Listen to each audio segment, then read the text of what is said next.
welcome back to another Coaster Cheetah video, and in this video I'm going to be ranking all 14 roller coasters at Hershey Park. And yeah, I know currently Hershey Park does not have 14 coasters because Wildcat is not here currently, and RMC Wildcat is not here, so I am going to include Wildcat though, since RMC Wildcat is not here, and I got to ride it right before it closed, so it will be included on this list. So let's get right into it with number 14 being Coco Cruiser. And I don't think this is really a shock to anyone because it's just a kiddie coaster. And now moving on to number 13, we have Wildcat. And I know a lot of people are going to disagree that Wildcat should get number 13. But I'm not going to lie.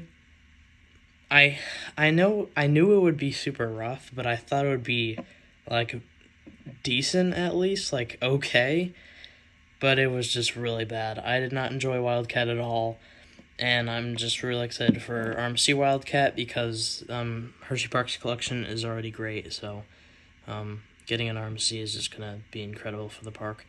And now at number 12 we have Wild Mouse, and I'm not gonna lie, I was really, I don't know, I almost placed Wild Mouse at number 13 and put Wildcat at number 12, but I don't know, I just have more fun riding Wild Mouse. It's just laughably bad, and Wildcat, it's bad, and it hurts. It's, painful, so that's why I have Wildcat here. Just a mock Wild Mouse, I have Wild Mouse here. It's just a mock Wild Mouse coaster.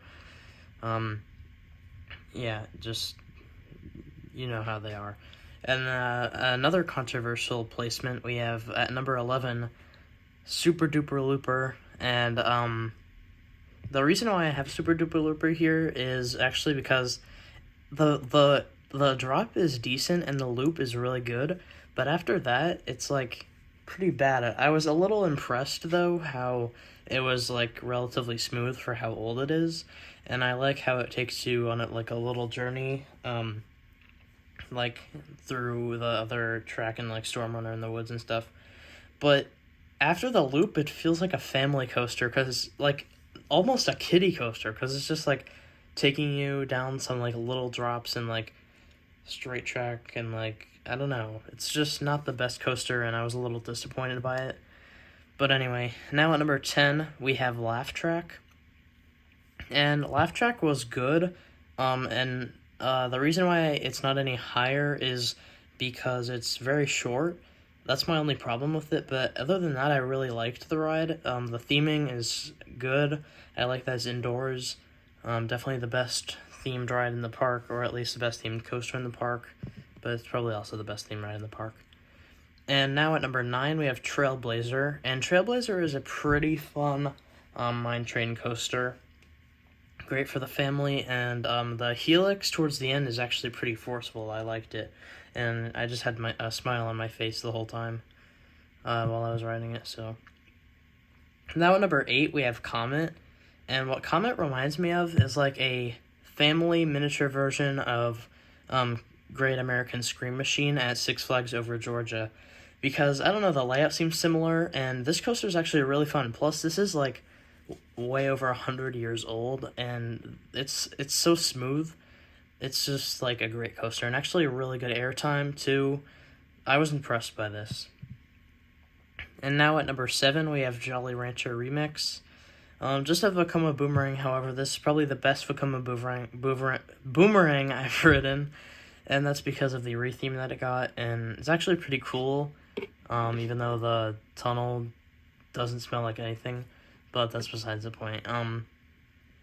Just the visual effects on the tunnel and the music and stuff and the lights, it's all just really cool, and I love the paint job, and obviously Mixed is intertwined in part of it, so it's just really awesome.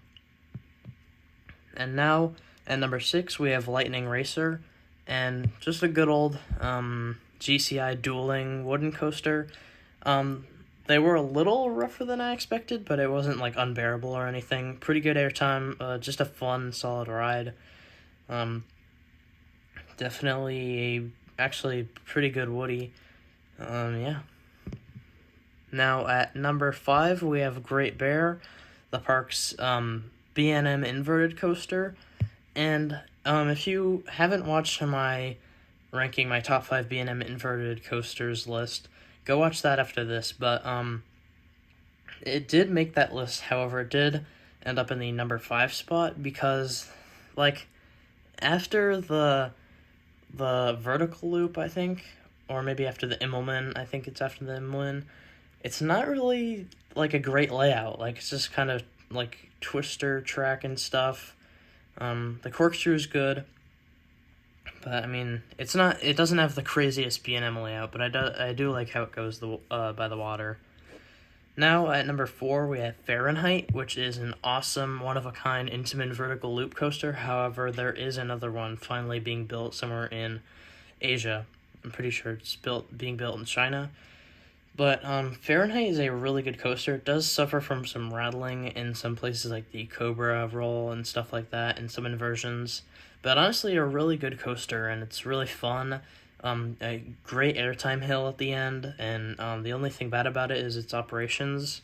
Not good at all. And they have 3 trains, but for some reason when I went, they were only running 2, so I'm not sure what's up with that. But yeah, they should really run all 3 trains. Now at number 3, we have Storm Runner, and all the top 3 is pretty close, I'm not gonna lie.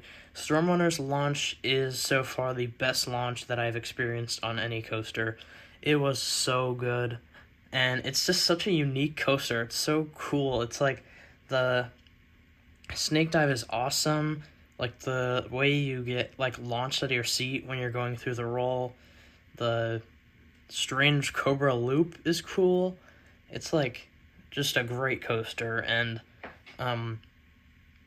it really shocked me because I mean the launch was just crazy, and yeah, it was just such a great coaster. Even though it's short, still just really awesome, and I loved it. Now, entering the top 2, we have the B&M Hyper and the Intamin Hyper left. And at number 2 is Candemonium. Candemonium is the park's new for 2020, along with Chocolate Town, B&M Hyper Coaster. And this thing really, really shocked me because the other B&M Hypers I've gone on were good, but this one was like onto another level of B&M Hypers. This one was great, and honestly, it was like close between the 1 and 2 spot. This one is not, like, Canobie is not very intense at all, besides maybe that helix, but it's just visually stunning, and it just leaves a smile on my face the whole time. Airtime is good. It's just, and by the way, the night rides on it are crazy. Super underrated night ride coaster. So I was very thrilled with this, and very shocked on how good it was actually when I was done riding it. And I did ride it the most out of any coaster at the park when I went. And now, the number 1 spot, and this is actually my 3rd favorite coaster so far that I've ridden overall. This is Skyrush, the awesome, ultra-intense, intimate hyper coaster. Such a great coaster. And honestly, the restraints were not as bad as I was expecting. Sure, they're painful, but they were not even close to as bad as I was expecting. The airtime is crazy. The snaps are crazy. The drop is crazy. It feels like there's like a hidden airtime hill in there. It is insane. It was great, and definitely deserved the number 1 place. It's just so insane. I only rode this one 3 times just because of how crazy it was. But, yeah, so that's my ranking for Hershey Park. Comment down below what you rank the coasters in Hershey Park, and comment down below any video ideas that you'd like to see on the channel. If you enjoyed, please like and subscribe, and I hope to see you in the next video. Goodbye.